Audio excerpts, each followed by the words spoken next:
যেখানে চা বসিয়ে দিয়েছি, চাটা খেয়ে তারপর টিফিন করব। তারপর চাটা করে নিয়ে চলে এসেছিলাম একদম ঘরে। এখানে হচ্ছে তোমাদের তো শনিবারে বললামই আমার ঘরে অতিথি এসছে। ছোটোবেলার হচ্ছে আমার তোমাদের দাদার হচ্ছে একদম ছোটোবেলার বন্ধু, খুব ভালো বন্ধু, আর তার স্ত্রী।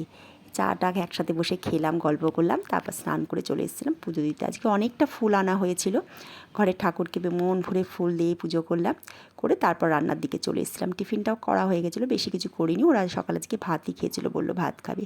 আর আজকে দুপুরে রান্না তো হয়েছিল চিকেন কষা আর হচ্ছে মিক্সড ফ্রাইড রাইস।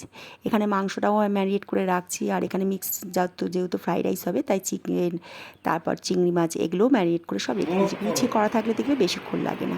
অনেকখানি বেলা হয়েছিল, তারপর আমরা সবাই মিলে একসাথে মাটিতেই খাওয়া দাওয়া করতে বসছিলাম।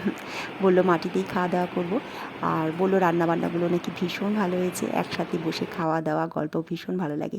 তারপর সন্ধ্যেবেলা একটুখানি বেরিয়েছিলাম, আমাদের সামনাসামনি একটু জায়গা, ওখানে এক জায়গায় ছিল, সেখানেই বেরিয়েছিলাম একটু চা খাওয়া, একটু ঘোরাঘুরি।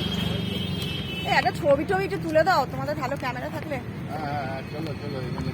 তারপর একটু ঘোরাঘুরি করে একটু খাওয়া দাওয়া করে নিলাম, ভেটকি মাছের ফ্রাই, আর মেয়েদের জন্য নিয়ে গেছিলাম চিকেন পাকোড়া। ওরা আর বেরোয়নি, ঘরেই ছিল।